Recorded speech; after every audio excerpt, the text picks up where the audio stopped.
Good morning, Barons. And welcome back to BTV. How was your weekend, Tucker? It was good.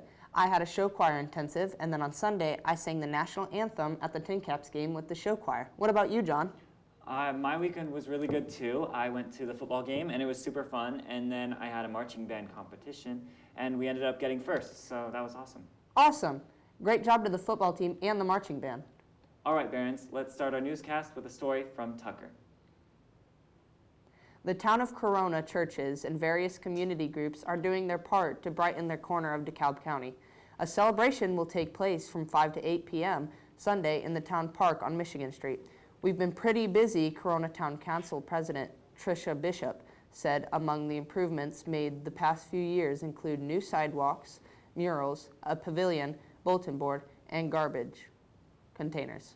A long stretch of new sidewalk has been laid along State Road 327 with about $13,000 through grants and donations. New picnic tables have been added to the pavilion and help pay for sidewalk work and garbage containers. Now, let's head to a wonderful segment of weather.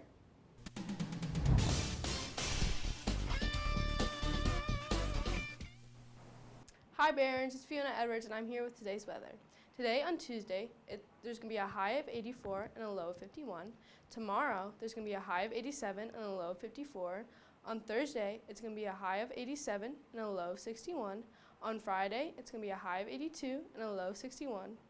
And on Saturday, it's going to be a high of 82, a low of 61. And then Sunday, it's going to be a high of 82 and a low of 60. Thanks, Barons. Now back to the studio. Thank you so much, Fiona, and I love clouds. Google is about to force Google Workspace users into taking security more seriously. Starting September 30th, access from your Google Gmail account from less secure apps, third-party apps, or devices that only require a username and password to sign in will no longer be supported. This latest move is a part of an effort to stamp out greater risk of a compromise from those who seek unauthorized access to your Google account. This forthcoming change impacts all Google Workspace customers, Google said. Now let's send it over to Tucker with another story. Thanks, John. North America's Great Lakes, Superior, Michigan, Huron, Erie, and Ontario were once a hub of maritime activity.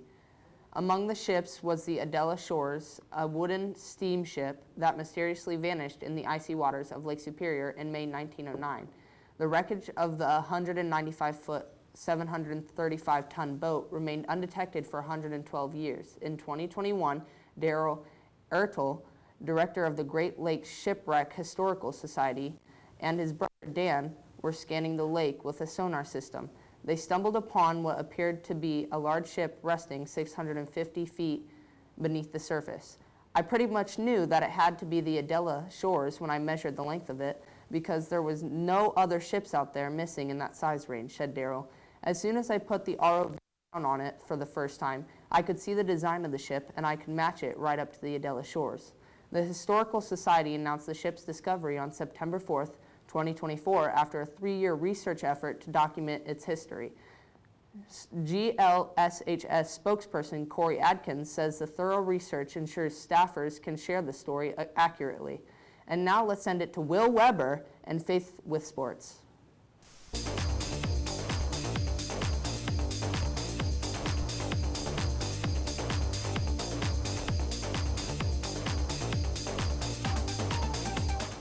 Hi Barons, I'm Faith Acquaintance and I'm here with Will Weber. All right, Will, how do you think the game went last Friday? Fantastic, threw a lot of great passes and amazing support from the DeKalb Barons student section. What was the final score? 31-12, dominance over the New Haven Bulldogs. Fantastic game. What do you think led the Barons to their victory? I think that loss to Garrett was pretty tough, and I think New Haven just was unlucky enough to have their game the week after. All right, I've been Faith Acquaintance. And I'm Will Weber. Back to the studio. Great job, Barons, and thanks, guys, for the update. As many have probably noticed, Auburn has been getting many road renovations that have inconvenienced commutes. This is because close to $2 million in road improvements will be coming to the city of Auburn in 2024 as a part of Governor Eric J. Holcomb's plan. Make sure we're driving safe out there, Barons, and keep an eye out for any changes you see. Now, let's send it over to one of our biggest personalities, John Ballard, with Community Calendar. What's the news, tennis shoes? I'm back again with another episode of Community Calendar. My name is John Ballard, and let's get straight into today's events. We've got girls golf at Homestead, JV and varsity girls soccer at home versus Columbia City, freshman JV and varsity girls volleyball at Bishop Lewis, and JV and varsity boys soccer at Columbia City. Tomorrow, we had boys tennis at Norwell, and freshman JV and varsity girls volleyball at Eastside. And finally, on Thursday, we have girls golf at home versus Carroll, JV and varsity girls soccer at Carroll, freshman volleyball at home versus Wawasee and Northridge, boys tennis at home versus Columbia City, freshman football at home versus New Haven, and JV and varsity boys soccer at home versus Snyder. That's all. Thanks so much for listening, Barons. Have a great week, and back to the studio. Thanks, John, for that wonderful community calendar segment. Indiana University Bloomington's enrollment for the 2024 through 2025 school year is its largest class to date, with nearly 90,000 students enrolled across IU's 9 campuses this fall. According to a news release from IU Bloomington's total enrollment has grown by 24% in the past 10 years, from 42,673 students in 2014 to a record 48,424 students this fall. The flagship university's enrollment this fall is up nearly 1,000 students from the 47,527 students enrolled in fall 2023. Now let's send it to Kiana and Mr. Bigelow with some information on class wars from student government. Hey Barons, welcome back to another segment of SGO Live. I'm Kenna Hutter, and today I'm here with Mr. Bigelow. So Mr. Bigelow, I hear we have some new news and updates on class war competition and homecoming participation. We sure do, Kenna. Thanks for having me down to BTV today. Looking forward to talking about our 3 class wars competitions that we're going to introduce this year across DHS and our SSTs.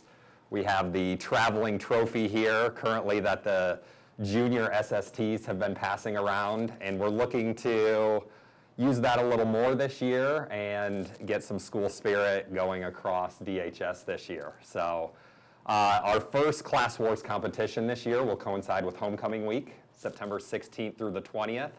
So the way that's going to work, Barons, we want you to participate. We want you involved across DHS, showing that school spirit.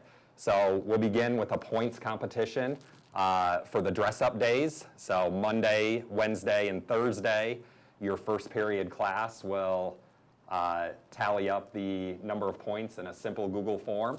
And then Tuesdays and Fridays, second period class, teacher will add up those points. So 1 point each for dressing up. Encourage your classmates to do it. And then we'll also have Wednesday during Powder Puff. We'll have a tug-of-war competition at halftime. We'll be awarding points. So get out here and support your class, join your class team, and see what you can do there during halftime of the Powder Puff game. So Friday, September 20th, we're excited to have our first pep rally of the year, coinciding with the Friday of homecoming. And we'll also be introducing all of our fall activities across DHS. We'll have Jesse Hanna here leading us in some class games in different activities there. And our cheerleaders will be joining the program as well, getting that school spirit with the class cheer and who can be the loudest, and awarding some points in that capacity there. So Barons, we want you to be involved. We want you to get excited about it. We want to inject some healthy competition across our SSTs. And we look forward to homecoming this year. Juniors and seniors, we still need Powder Puff participants. Get those forms into student services so we can look forward to the event and all that SGO has planned for homecoming this year. So thanks for a few minutes to explain that this year, Kenna, and we look forward to homecoming week at DHS. Thank you, Mr. Bigelow, for coming here and give us those homecoming 2024 updates. Now back to the studio. Thank you, and her name is Kenna Tucker. And thank you, Mr. Bigelow, for those updates. Barons, make sure you're participating in those class wars as much as you can. Now, Taboo, a 12-year-old black and white cat out of West Yorkshire in England, has stolen many clothing items and properties across the area. Her owner, Sandra Danskin, now has been forced to share regular pictures of the loot on social media so residents can reclaim their stolen items. But Danskin, who works night shifts, said Sneaky Taboo is rarely caught and has become a master of her criminal trade. She has found 4 pairs of socks, a pair of underwear, a mop head, kitchen rolls, and half a dozen eggs in their box, but all broken. Well, I hope they can manage to stop that cat burglar. And now to our favorite segment, Joke of the Day, with Cooper and Wyatt.